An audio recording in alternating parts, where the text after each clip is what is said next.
Salam, xoş gördük hər birinizi. Bugün may ayının 24-ü 2026-cı il tarixində Logos Lab platformasında 27-ci müzakirəmizə başlayırıq. Bugün müzakirə üçün seçmiş olduğumuz mövzu PhD intervyularında qazanılan təcrübə ilə bağlıdır. Yəni daha əvvəl də qeyd etmişdik. Azərbaycandan fərqli olaraq əksər qəbul universitetlərində PhD qəbul prosesi deməli intervyular üzərində qurulan bir prosesdir. Yəni siz qəbul zamanı tədqiq etmək istədiyiniz mövzunun planını yazırsınız, orada hansı supervisor ilə işləmək istəyirsiniz, onun adını qeyd edirsiniz və qəbul prosesinin gedişatında əgər sizin yazmış olduğunuz tədqiqat planı maraqlıdırsa, orada kiminsə diqqətini cəlb edirsə, xüsusilə hansısa bir professor və ya müəllim sizin tədqiqat mövzunuza rəhbərlik etmək istəyirsə, bu zaman mütləq şəkildə siz intervyuya dəvət əldə etmiş olursunuz.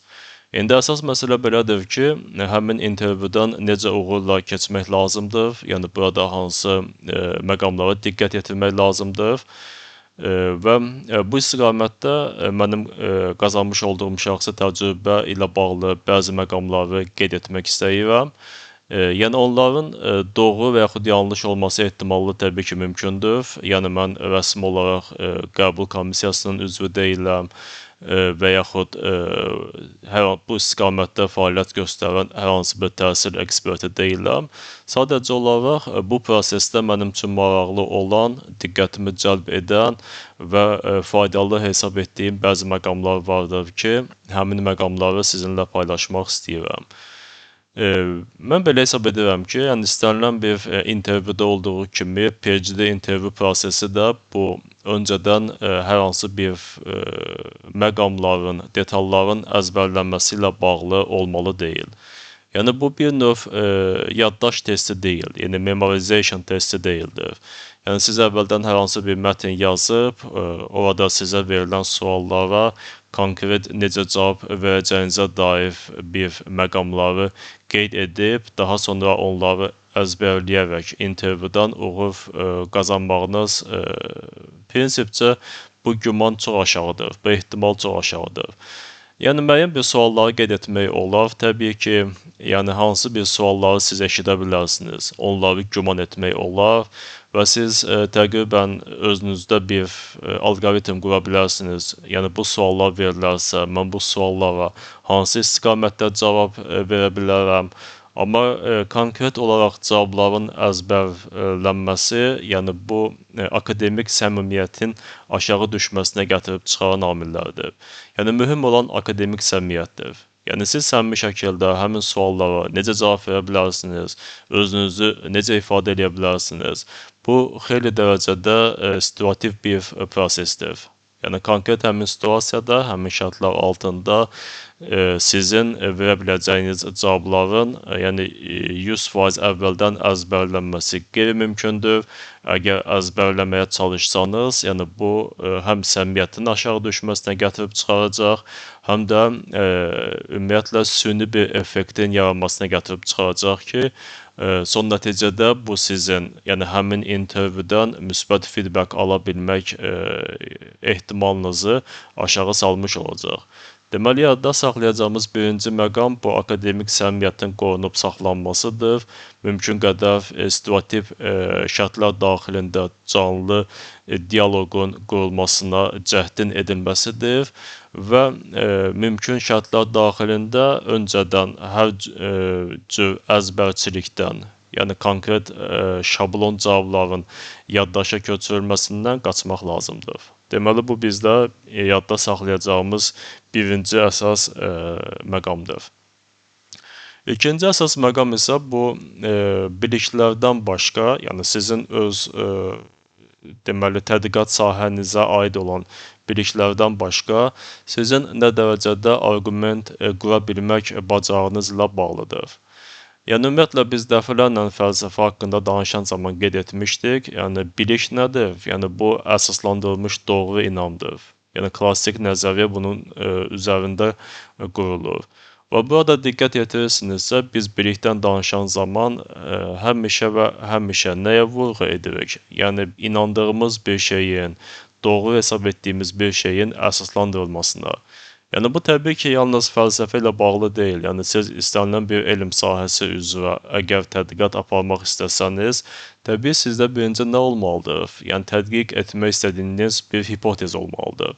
Yəni, siz həmin hipotezi nə edəcəksiniz? Testlər vasitəsilə yoxlayacaqsınız və yaxud testlər vasitəsilə onun yalan ola bilmə ehtimalını qiymətləndirəcəksiniz. Və istənilən halda, yəni testlər vasitəsilə yoxlanılma üçün, yəni sizin ideyanız olmalıdır. Həmin ideyanı əsaslandıra bilmə bacarığınızı mütləq şəkildə inkişaf etdirməlisiniz. Əgər sizdə əsaslandırılma, justification, yəni belə bir bacarıq zəif inkişaf edibsə, yəni siz ideyanızı əsaslandırmaq üçün arqument qurmaqda çətinlik çəkirsinizsə, yəni hər hansı bir intervyudan, eyni zamanda yəni bu PhD intervyudan uğur qazanmaq imkanları aşağı düşmüş olur. Yəni bu aspektdən, yəni əgər sizə universitetlərdə yəni tədris edilməyibsə, yəni heç olmazsa basic olaraq, bazı olaraq deməli məntiq və tənqidi təfəkkür ilə bağlı müəyyən bir biliklərə sahib olmaqda fayda vardır. Yəni burada təbii ki, deməli intervyu zamanı öz ideyanıza, hipotezinizə qarşı, yəni irəli sürmüş olduğunuz hipotezə qarşı müəyyən əks arqumentlərin irəli sürülməsi həmişə gözlənilən bir təcrübədir. Yəni bir çox hallarda ola bilsin ki, qəbul komissiyası və ya potensial supervisor sizin hipotezinizi, yəni ilk olaraq təsdiq etməkdən daha çox ona bir tənqidi yanaşacaq, ona qarşı bir əks arqumentlər irəli sürmüş olacaq. Əgər əks arqument ilə qarşılaşan zaman öz ideyanızdan imtina etməyə meyillisinizsə və yaxud öz hipotezinizin doğru olmasına qarşı sizdə dərhal şübhələr yaranırsa, bir əminsizlik baş qaldırırsa, yəni bu halda sizin həmin intervyuda təəssürat, müsbət təəssürat yarada bilmə ehtimalınız təbii ki, aşağı düşmüş olur. Deməli, istənilən halda nəyə hazır olmaq lazımdır? Yəni, hipotezə qarşı əks arqumentləri eşitməyə və həmin əks arqumentlərə qarşı da sizin özünüzün əks arqumentlərinizin olmasına. Yəni, bir növ, deməli, kim sizin arqumentinizi təksib etmək istəyirsə, hansı arqumentlər irəli sürürsə, siz dərhal həmin arqumentlərin özlərini də təksib etməyə cəhd etməlisiniz. Yəni, təbii ki, PhD intervyu prosesi bu, deməli, elmi diskussiya platforması deyildir. Yəni, qarşınızdakı supervisor və yaxud qəbul komissiyasında daxil olan professorlar, tədqiqatçılar ilə orada bir elmi diskussiya platforması yaratmağa məncə cəhd etmək faydasızdır. Yəni, amma bu demək deyildir ki, siz dərhal öz ideyanızdan əl çəkməlisiniz, dərhal qarşı tərəfin ideyası ilə razılaşmalısınız. Yəni, bu bir növ fikir mübadiləsidir, bu bir növ sizin arqumentasiya qura bilmək bacarığınızın qiymətləndirilməsidir. Bu bir növ sizin nə dərəcədə əks arqumentlərə qarşı əks arqumentlər ilə cavab verə bilmə bacarığınızın nümayiş etdirilməsidir. Yəni, başqa sözlə, PhD intervyu prosesində sizin biliklərinizdən daha çox sizin tənqidi, analitik tənqidi təfəkkürünüzün göstəriciləri qiymətləndirilir. Yəni, onsuz da sizin diplomunuz, yəni bakalavr və magistraturada almış olduğunuz qiymətlər, sizə tövsiyə məktubu vermiş olan mütəxəssislərin rəyi sizin elmi biliyiniz haqqında müəyyən təəssürat yaratmış olur. Amma indi lazım olan nədir? Sizin analitik tənqidi təfəkkürünüzün nə dərəcədə inkişaf etmiş olmasını göstərməkdir. Və bunun üçün də qeyd etdiyim kimi, ikinci vacib məqam, yəni arqumentlərin qurulması, onların əsaslandırılması, onlara qarşı irəli sürülən əks arqumentlərin nə dərəcədə effektiv şəkildə təksib oluna bilmə bacarığını nümayiş etdirmək. Yəni, ikinci, mənim fikrimcə mühüm olan məqam bundan ibarətdir.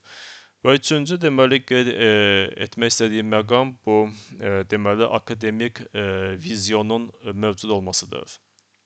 Yəni, əsas deyildir ki, siz bir ideya ətrafında hipotez qurmusunuz. Həmin hipotezi müdafiə etmək üçün, yəni testdən keçirmək üçün bir dissertasiya yazmaq istəyirsiniz.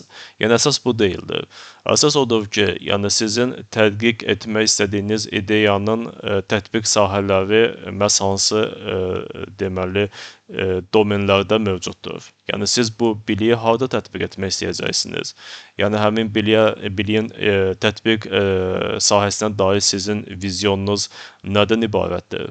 Yəni prinsip etibarilə heç bir tətbiq sahəsi olmayan və yaxud bu irəli sürdüyünüz hipotez vasitəsilə heç bir elmi problemin həlli aydın olmayan bir sahələrdə, yəni sizin fikirləriniz o qədər də maraqlı deyildir.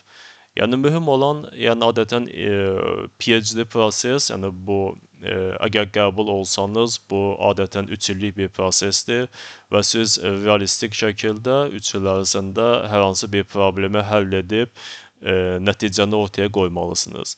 Və buna görə də mütləq şəkildə sizin tədqiq etmək istədiyiniz sahəyə dair bir akademik vizyonunuz olmalıdır. Yəni siz məhz nəyi tədqiq etmək istəyirsiniz, tədqiq etmək istədiyiniz elmi biliyi hara tətbiq etmək istəyirsiniz və PhD prosesi yekunlaşandan sonra, yəni öz deyək ki, nəzəriyyənizi formalaşdırandan sonra siz bu yolu necə təsəvvür edirsiniz? Yəni siz PhD dərəcəsi ilə və PhD deyək ki, təhsili zamanı qazanılmış olan bilik və təcrübə ilə özünüzü harada görürsünüz? Yəni adətən burada bir qırılmaz bir xətti təsvir edə bilsəniz, yəni bu sizin üçün daha müsbət bir feedbackin deməli ola biləcəyinə, sizə qarşı müsbət bir feedbackin ola biləcəyinə bir işarə ola bilər. Məsələn, adətən PhD prosesində, yəni siz realistik olaraq 3 il ərzində nə edə biləcəksiniz, onu öz tədqiqat planınıza daxil edirsiniz. Amma intervyu prosesində qeyd edə bilərsiniz. Məsələn, fərz edək ki, mən 3 ildən sonra əgər əldə etmək istədiyim bu ideyaları, məsələn, postdoktoral proqram vasitəsilə daha hansı domenlərdə, daha geniş bir spektrdə testdən keçirmək istəyirəm. Yəni daha deyək yaxın və nisbətən uzaq gələcəkdə, yəni bu tədqiq etmək istədiyiniz problemin effektiv nəticələri nə ola bilər? Yəni bir sözlə, yəni siz PhD dərəcəsi və biliyi ilə özünüzü, yəni bu proqram tamamlandıqdan sonra harada görə bilirsiniz? Yəni bununla da bağlı müəyyən bir akademik vizyona malik olmaqda fayda vardır. Və burada olduqca vacib bir məqamlardan növbətçisi siz özünüz, yəni akademik deməli prosesə necə töhfə verə bilərsiniz. Yəni okey, sizdən soruşa bilərlər. Yəni biz sizə deyək ki, şərait yarada bilərik. Yəni siz nə istəyirsiniz? Laboratoriyada çalışmaq, yəni tədqiqat istiqamətindən asılı olaraq və yaxud deyək ki, biz sizə kitabxanalar təqdim edə bilərik, müxtəlif deyək ki, onlayn deyək ki, məlumat bazalarına giriş təmin edə bilərik. Biz sizə öz bilik və bacarığınızı inkişaf etdirmək üçün münbit bir şərait yarada bilərik. Amma əvəzində siz nəyi təklif edə bilərsiniz? Yəni biz niyə məhz sizi seçmiş olmalıyıq? Yəni əslində doktorantura proqramına bəzən onlarla müraciətlər olur və müraciətlərin də əksər hissəsi, yəni bu minimum qəbul tələblərinə cavab verir. Amma istənilən halda, yəni hər bir qəbul prosesində sizin də həmin deyək ki, akademik mühitdə necə töhfə verə biləcəyiniz, yəni bu da önəm kəsb edir. Yəni siz bunu necə əsaslandıra bilərsiniz? Yəni bir applikant, yəni deyək ki, iddiaçı olaraq sizin digər namizədlərdən fərqiniz nədən ibarətdir? Və bu bir növ artıq sizin həm də öz daxili potensialınızı kəşf etmək, özünüzü yenidən kəşf etməklə bağlı ola bilər. Yəni hər bir insan təbii individual baxımdan digərlərindən fərqlidir. Yəni sizin özünüzdə kəşf etmiş olmağınıza və yaxud kəşf etməmiş olmağınıza rəğmən müxtəlif şərtlər ola bilər.